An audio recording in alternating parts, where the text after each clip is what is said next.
हिंदी वर्णमाला में ऊष्मीय व्यंजन कहा जाता है।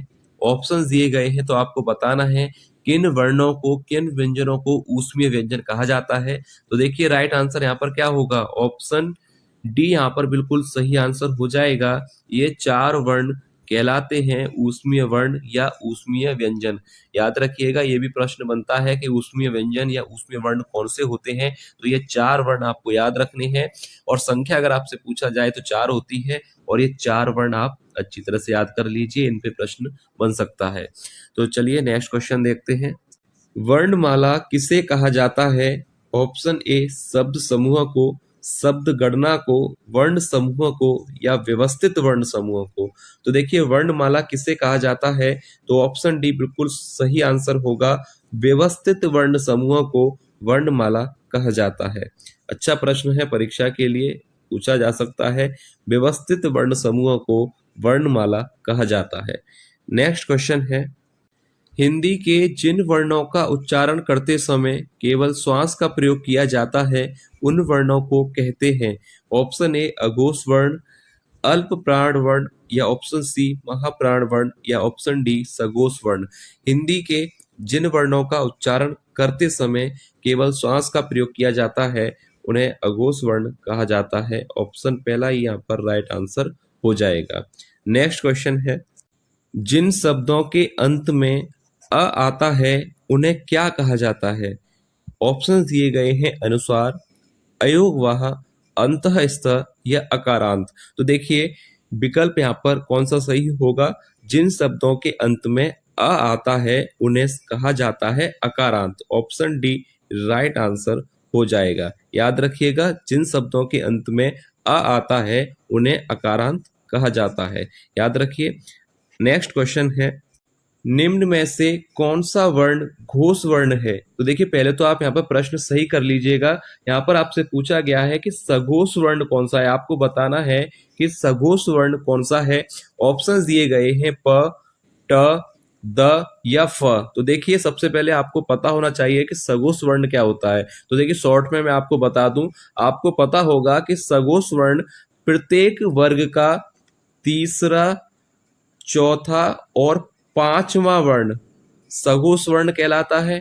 और इसके साथ ही जितने भी अंतःस्थ व्यंजन हैं जैसे कि य, र, ल और व, ये वर्ण भी सघोष वर्ण कहलाते हैं। यानी इसके साथ आप जोड़ सकते हैं अंतःस्थ व्यंजन, यानी य, र, ल और व, ये वर्ण भी सघोष वर्ण कहलाते हैं। आपको पता होना चाहिए। तो अब इसके हिसाब से आपको बताना है कि सघोष वर्ण इनमें से कौन सा होगा। तो देखिए प जो है वर्ग का पहला है, ट वर्ग का पहला है, और फ ये वर्ग का दूसरा है। तो यानी ये तीनों ही वर्ण है अघोष वर्ण। तो राइट आंसर यहाँ पर होगा ऑप्शन सी द। भाषा की सबसे छोटी इकाई कहा जाता है। ऑप्शन ए शब्द, बी व्यंजन, सी स्वर, या ऑप्शन डी वर्ण। तो देखिए भाषा की सबसे छोटी इकाई किसे कहा जाता है? तो राइट आंसर होगा ऑप्शन डी वर्ण को। ऑप्शन डी राइट आंसर हो जाएगा। नेक्स्ट क्वेश्चन है, रोला किस प्रकार का छंद है?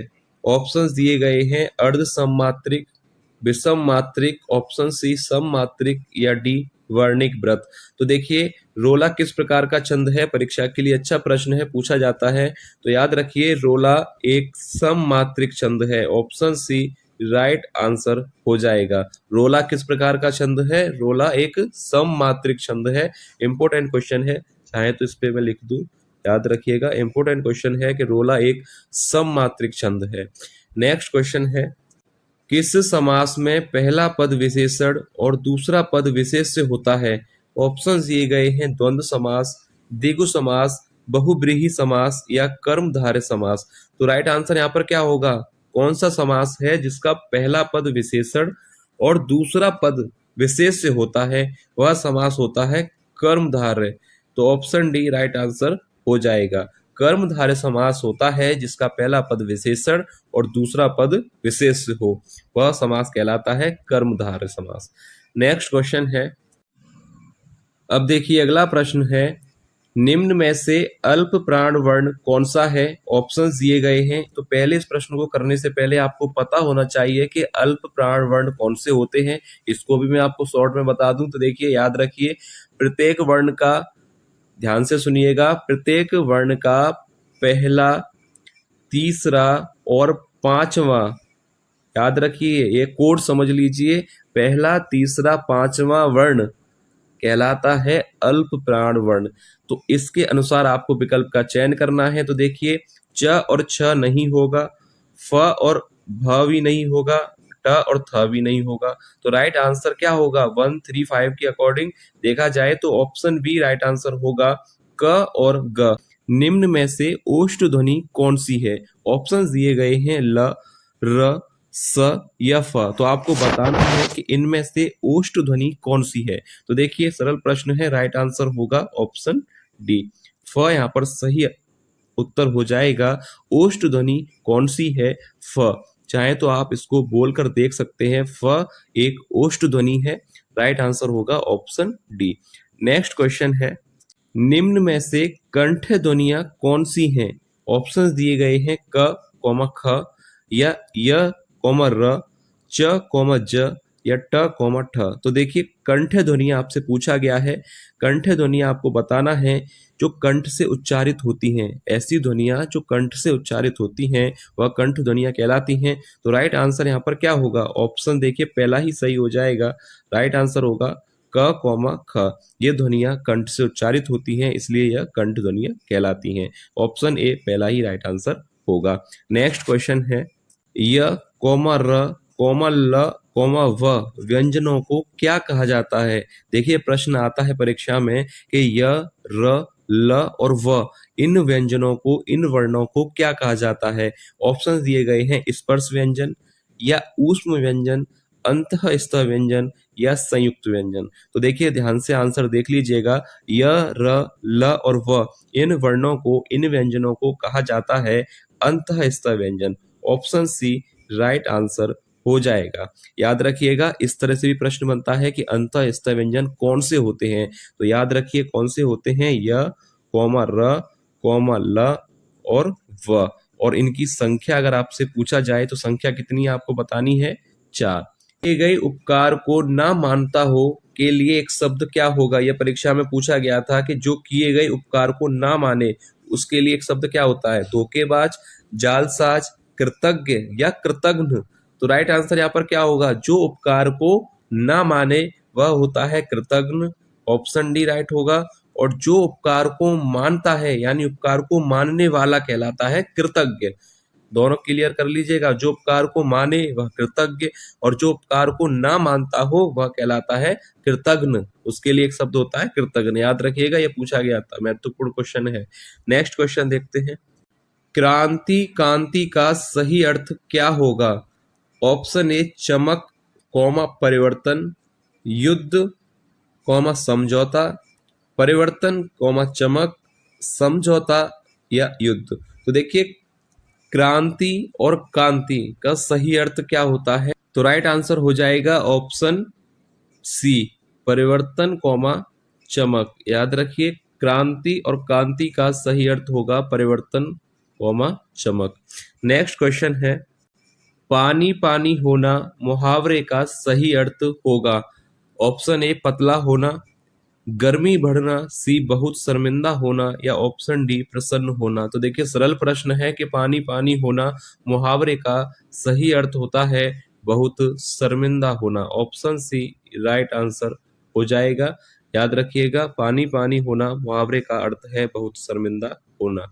नेक्स्ट क्वेश्चन है, ईश्वर का पर्यायवाची शब्द कौन सा है? ऑप्शन ए वैश्वानर, बी मनुजात, सी सर्वेश या डी सुरेश। तो देखिए, ईश्वर का पर्यायवाची शब्द कौन सा होगा इनमें से? तो राइट आंसर क्या हो जाएगा? ऑप्शन सी, ईश्वर का पर्यायवाची शब्द होता है सर्वेश। याद रखिएगा, तीनों ही गलत है ऊपर के, वैश्वानर, मनुजात और सुरेश, ये गलत है। सही आंसर होगा सर्वेश। ईश्वर का पर्यायवाची शब्द होता है सर्वेश। नेक्स्ट क्वेश्चन है, गौशाला में कौन सा समास होगा? ऑप्शन ए द्विगु समास, बी द्वंद्व समास, सी अव्ययी भाव समास या ऑप्शन डी तत्पुरुष समास। तो देखिए परीक्षा में पूछा जाता है कि गौशाला में समास कौन सा होगा, तो राइट आंसर आपको याद रखना है गौशाला में समास होगा तत्पुरुष समास। सरल प्रश्न है, ऑप्शन डी राइट आंसर हो जाएगा। तो याद रखिए गौशाला में कौन सा समास है, गौशाला में तत्पुरुष समास। नेक्स्ट क्वेश्चन है, रात्रि शब्द का तद्भव शब्द क्या होगा? ऑप्शन ए रति, बी रजनी, सी रात या डी निशा। तो राइट आंसर क्या होगा? रात्रि शब्द का तद्भव शब्द क्या होगा? ऑप्शन सी यहाँ पर राइट आंसर हो जाएगा रात। रात्रि शब्द का तद्भव होता है रात। नेक्स्ट क्वेश्चन है, निम्न में से कौन सा शब्द शुद्ध वर्तनी वाला है? ऑप्शंस दिए गए हैं पूर्वाचल, पूर्वाचल या पूर्वांचल या पूर्वांचल। तो देखिए निम्न में से कौन सा शब्द है जो शुद्ध वर्तनी का है? तो राइट आंसर यहाँ पर क्या होगा? ऑप्शन सी यहाँ पर राइट आंसर होना चाहिए पूर्वांचल। याद रखिएगा शुद्ध वर्तनी का शब्द है Purvanchal. Option C right answer हो जाएगा। पूर्वांचल गलत है, ये ऑप्शन डी गलत है। यहाँ पर पूर्वांचल नहीं होगा, सही शब्द होता है पूर्वांचल। तो ऑप्शन सी राइट आंसर हो जाएगा। नेक्स्ट क्वेश्चन है, प्रत्येक शब्द का संधि विच्छेद होगा। ऑप्शन ए प्रति प्लस इक या प्रति प्लस एक, प्रति प्लस यक या प्रति प्लस येक। तो देखिए प्रत्येक का अगर संधि विच्छेद किया जाए तो सही आंसर होगा ऑप्शन बी प्रति प्लस एक। प्रत्येक का सही संधि विच्छेद होगा प्रति प्लस एक। ऑप्शन बी राइट आंसर हो जाएगा। नेक्स्ट क्वेश्चन है, में से कौन स्वर नहीं है? सरल प्रश्न है, तो राइट आंसर यहाँ पर होगा ऑप्शन डी ब स्वर नहीं है, यह व्यंजन है और यह एक ओष्ठ ध्वनि है।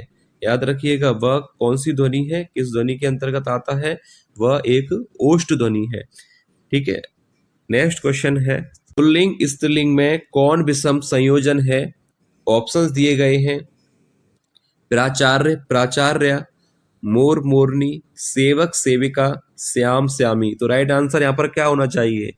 बताइए, विषम संयोजन आपसे पूछा गया है तो राइट आंसर क्या होगा? ऑप्शन डी श्याम श्यामी। ये यहाँ पर जो है राइट आंसर है क्योंकि ये विषम संयोजन है।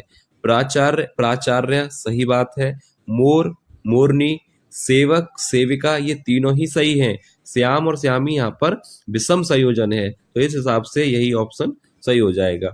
तो ये था वीडियो का लास्ट प्रश्न। उम्मीद है आपको वीडियो पसंद आई होगी। वीडियो अगर आपको पसंद आई है तो लाइक जरूर कीजिएगा और जो भी विद्यार्थी पहली बार क्लास ले रहे थे चैनल को सब्सक्राइब जरूर कर लें, क्योंकि ऐसे ही प्रश्न डेली चैनल पर कराए जा रहे हैं, तो आप सभी चैनल से जुड़ सकते हैं। तो चलिए मिलेंगे नेक्स्ट क्लास में ऐसे ही और महत्वपूर्ण प्रश्नों के साथ। तब तक के लिए धन्यवाद।